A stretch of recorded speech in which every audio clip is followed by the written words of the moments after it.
4th of January 2020, some small changes are being introduced to the instructions and layout of the paper-based listening test. The paper-based test will now be divided into parts 1, 2, 3, 4. This is the new Ielts listening test format test. We will be removing the part 1 example. We are also removing the page number references.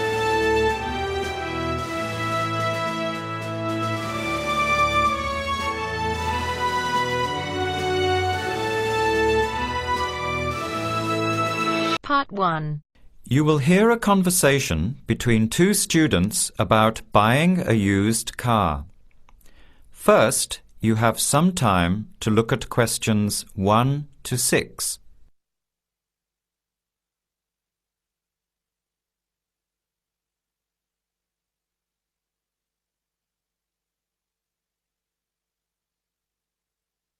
Now, let's begin. Answer the questions as you listen. You will not hear the recording a second time. Listen carefully to the conversation and answer questions 1 to 6.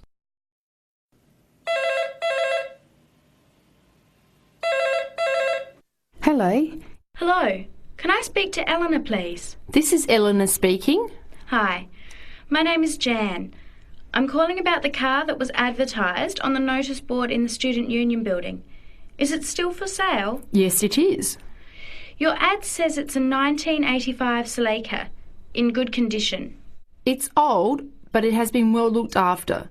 My family has had the car for 10 years. I'm just the third owner and my mother had it before me, so we know its history. We've got all the receipts and records. It's had regular maintenance and the brakes were done last year. It runs really well but looks its age. Why are you selling it, by the way? Well, I'm going overseas next month to study. I'll be away for at least 2 years, so I have to sell it. Unfortunately, it's been a good car. You want $1,500, is that right? I was asking $2,000, but since I need to sell it quickly, I've reduced the price. Would you like to come and take it for a drive? I don't live far from the university. Yes, I'd like to have a look. What time would suit you? Any time this evening is fine. Well, I finish classes at 6 o'clock. How about straight after that? Say 6:30? Great, I'll give you directions. When you leave the main gate of the university, turn left on South Road and keep going until you get to the Grand Cinema. Take the first right, that's Princess Street. I'm at number 88 on the right. So it's 80 Princess Street. No, it's 88 Princess Street and the suburb is Parkwood. You'll see the car parked in front. It's the red one with the for sale sign on it. Okay, thanks Eleanor. I'll see you later. Bye. Before you hear the rest of the conversation, you have some time to look at questions 7 to 10.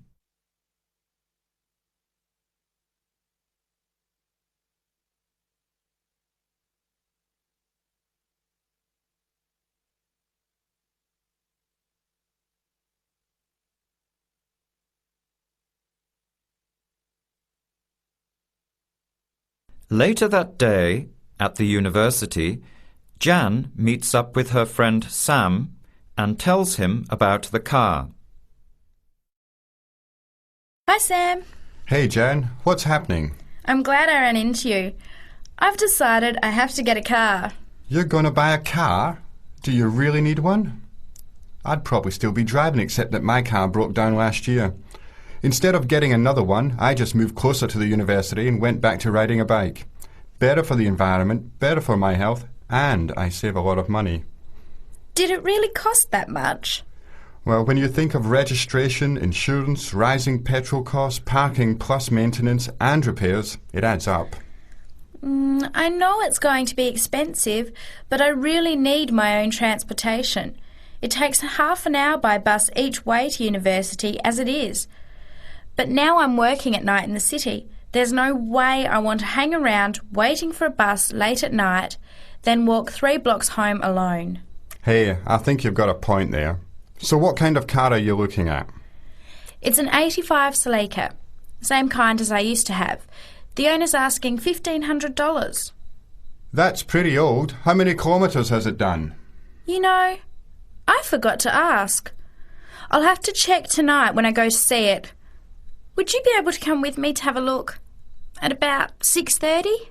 Sure, I'll come, but I don't know a lot about cars. I do know one thing, though. I wouldn't buy an old car without having a mechanic look at it first. That's a good idea. But won't it cost a lot? Not really. You can get a check done through the Automobile Association for $80, and it comes with a report on the condition of the car. It can save you a lot of money in the long run. I'll keep that in mind. So we have to get to Parkwood at 6:30. Do you want to take the bus? It goes straight down South Road every 15 minutes. Or maybe we could walk. I don't think it's that far. Actually, I could borrow my roommate's motorbike for an hour or so. He's working all evening in the library. Do you think he'd mind? No way. He owes me a favour or two. Okay, great. See you at 6, outside the student centre. That is the end of part 1. You now have half a minute to check your answers.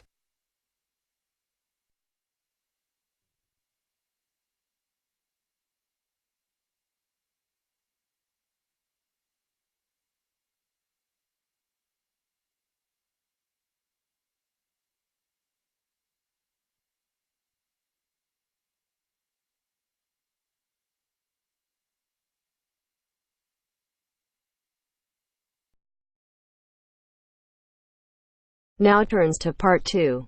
Part 2. A discussion between a college receptionist, Denise, and a student named VJ about learning a language.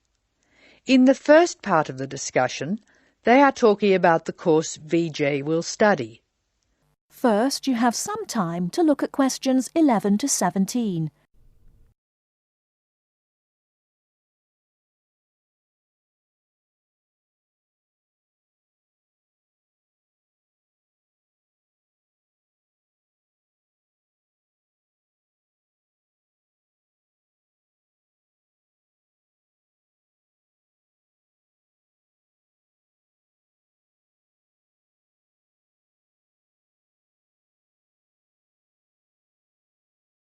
Now, listen carefully and answer questions 11 to 17. Hello. May I help you? Hello. Is this the right place for me to register to study foreign languages? Yes, it is. May I have your name, please? Vijay. My family name is Paresh. Vijay Paresh. Okay. Do you have a telephone number? Yeah. 909-2467. Thank you. Now, which language would you like to learn? We offer French, Italian, Cantonese, Mandarin, Spanish, Portuguese. I'd like to learn Spanish, please. Okay. Our classes are conducted in lots of different places. We have classrooms in the city and here in this building. What's this building called? This is Building A. I work near here, so it'd be best to study in Building A. What time do you want to come to lessons? They go on for 3 hours and they start at 10 a.m., 4 p.m. and 6 p.m. I wish I could come to the daytime lessons, but I can't. So 6 p.m, please. That's our most popular time, of course. Have you ever studied Spanish before? No, I haven't. We describe our classes by level and number. Your class is called Elementary 1. Okay. When will classes start? Elementary 1 begins, just a minute. It begins on August 10. Great. Now what else do I have to do? Before you hear the rest of the talk, you have some time to look at questions 18 to 20.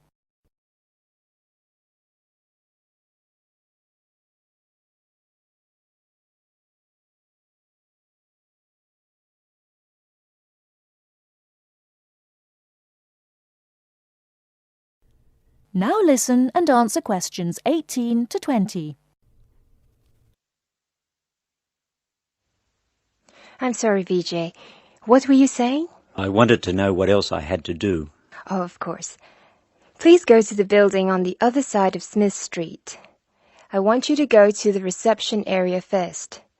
It's just inside the door on the left as you enter from Smith Street. Give them this form. Okay. Do I pay my fees there? No, but the fees office is in the same building. Go past the escalators and you'll see a games shop. It's in the corner. The fees office is between the games shop and the toilets. Thanks. Where can I buy books? The bookshop is opposite the lifts. It's right next to the entrance from Robert Street. Your offices are spread out. Not as badly as they used to be. By the way, we offer very competitive overseas travel rates to our students. Oh, I'd like to look into that. Of course. The travel agency is at the Smith Street end of the building, in the corner next to the insurance office. Thank you very much. Bye. That is the end of part 2. You now have half a minute to check your answers.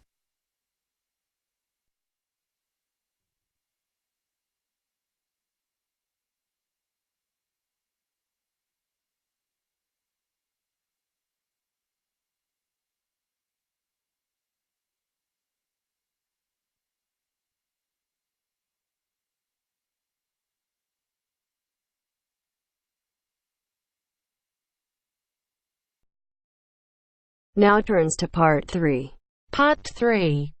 You will hear two students, Sharon and Zhao Li, talking to their tutor about a presentation they gave the previous week. First, you have some time to look at questions 21 to 23.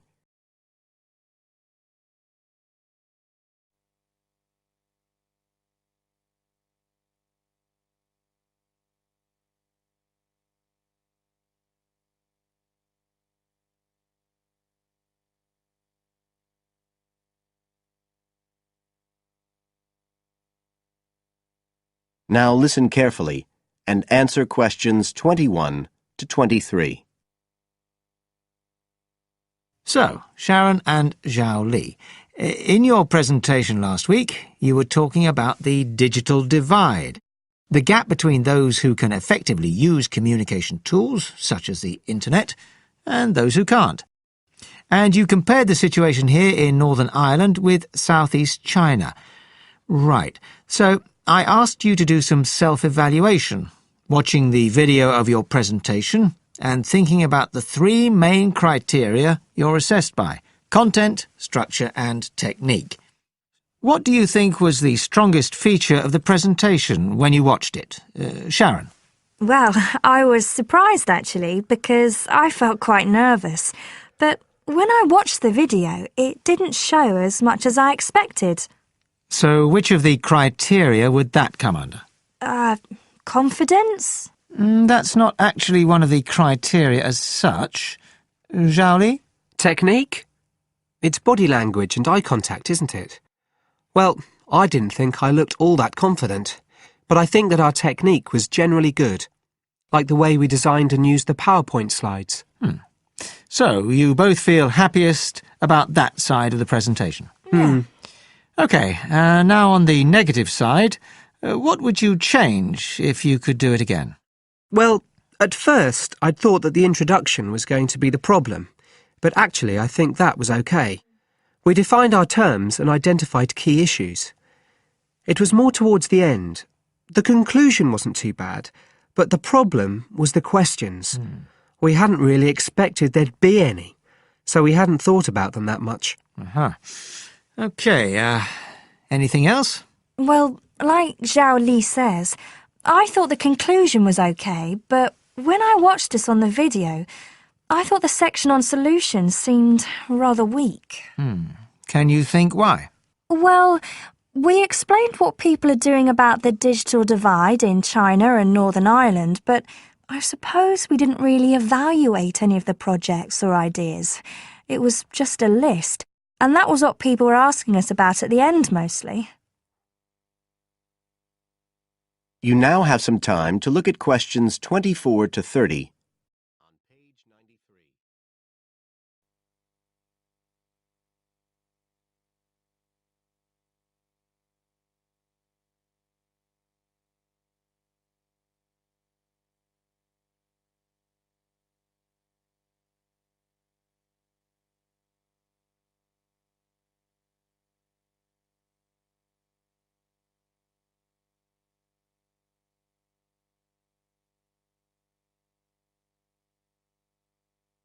Now listen and answer questions 24 to 30. OK. Now, I also asked you to get some peer evaluation from the other students. Yes, well, people said it was interesting, like the fact that in China the internet was used more for shopping than in Northern Ireland. They said sometimes it was a bit hard to understand because we were talking quite fast, but we didn't think so when we watched the video. No, it's a bit different, though, because you know all this information already. If you're hearing it for the first time, you need more time to process it. That's why signposting the structure and organisation of the talk is important. That seemed OK. No one mentioned that as a problem. Some people said that we could have had more on the slides, like some of the other groups had nearly everything they said written up on the visuals as well. But other people said the slides were good. They had just the key points. Yes. And most people said we had quite good eye contact and body language. They all pointed out we'd overrun. They all said we were 5 minutes over. But we timed it afterwards on the video, and it was only 3 minutes. We were a bit unsure about the background reading at first, but I think we did as much as we could in the time. Anyway, no one commented on that under content. But one thing that did come out was that they liked the fact we'd done research on both Northern Ireland and China. Most other people had just based their research on one country. We managed to get quite a lot of data from the internet, although we had to do our own analysis, and we did our own surveys as well in both countries. So the class gave us best feedback for content, but it was all OK. Right. Well, that's quite similar to the feedback I'm giving you. I was very impressed by the amount of work you'd done and by your research methodology. So, actually, I'm giving you full marks for content. 5. The structure of the presentation was good, but not quite as good as the content. So, I gave that 4. And the same for technique. So, well done. Thank you. Now, the next stage is to write up your report. So, just a few pointers for you here. First of all, in your presentation, I think your ending was rather abrupt.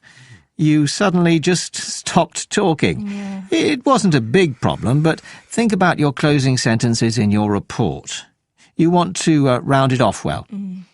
One thing I forgot to mention earlier was that I felt a very strong point was that after you'd given your results, you explained their limitations. The fact that we didn't have a very reliable sample in terms of age in China. Yes, that section. So don't forget to include that. And you had some excellent charts and diagrams, but maybe you could flesh out the literature review a bit. I can give you some ideas for that later on if you want.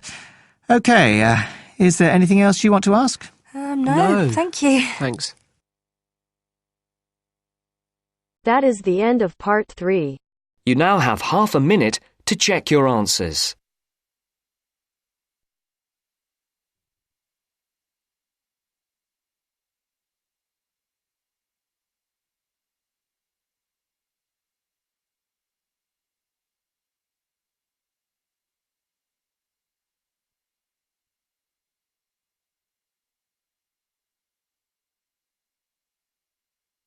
Now turns to part 4.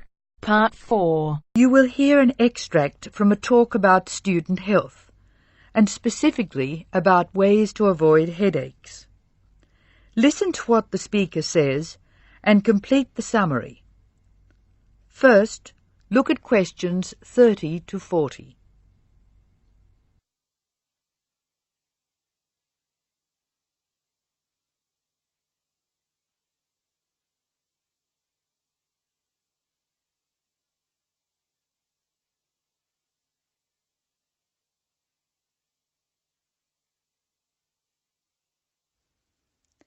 As you listen to the talk, answer questions 30 to 40.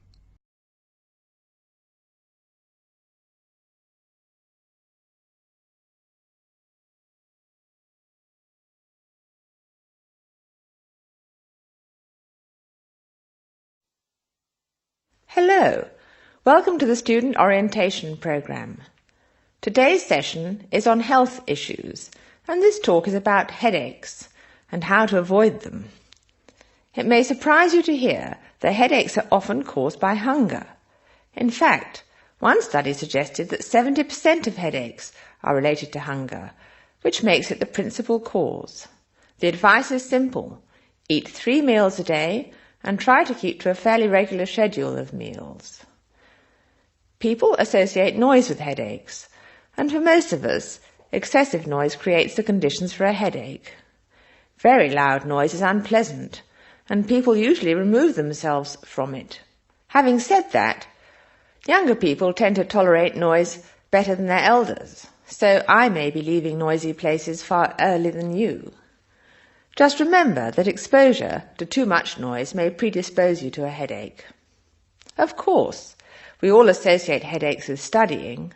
In fact, the headache probably doesn't come from the studying so much as from being tense. When we study hard, we often hunch over our work. Try raising your shoulders and tensing them, and now relax. Can you feel how much more comfortable a relaxed stance is? Another thing, it's very important to check that you are working in a good light. It will not actually hurt your eyes to work in a bad light, but it will make you tired very quickly, and is very likely to give you a headache. What's more, if you have the book flat on a desk in front of you, it will be harder to read, and you'll have to hold your head at an odd angle. It is wise to have a book rest, which raises the material you are reading 45 degrees to the desk. This will help reduce your chance of a headache. Try to relax before bed so that you will be relaxed when you try to sleep. A soak in a hot bath may be helpful. It's also important to really sleep when you go to bed. A good mattress is a wise investment for people who want to avoid headaches.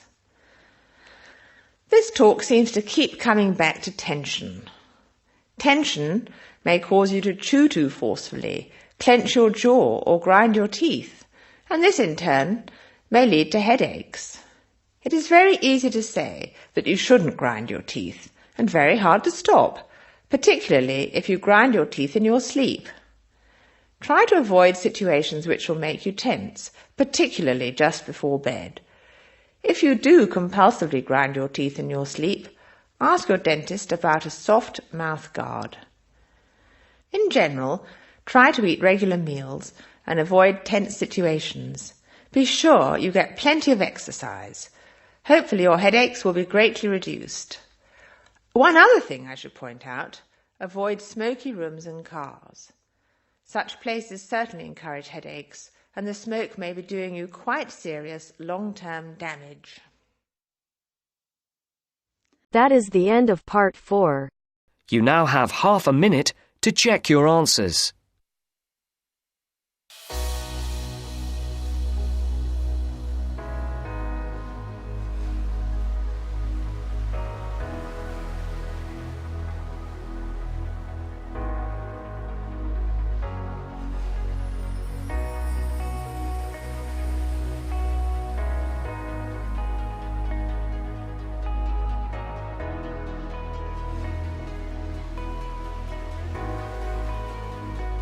That is the end of the test. You now have 10 minutes to transfer your answers to your Ielts listening answer sheet.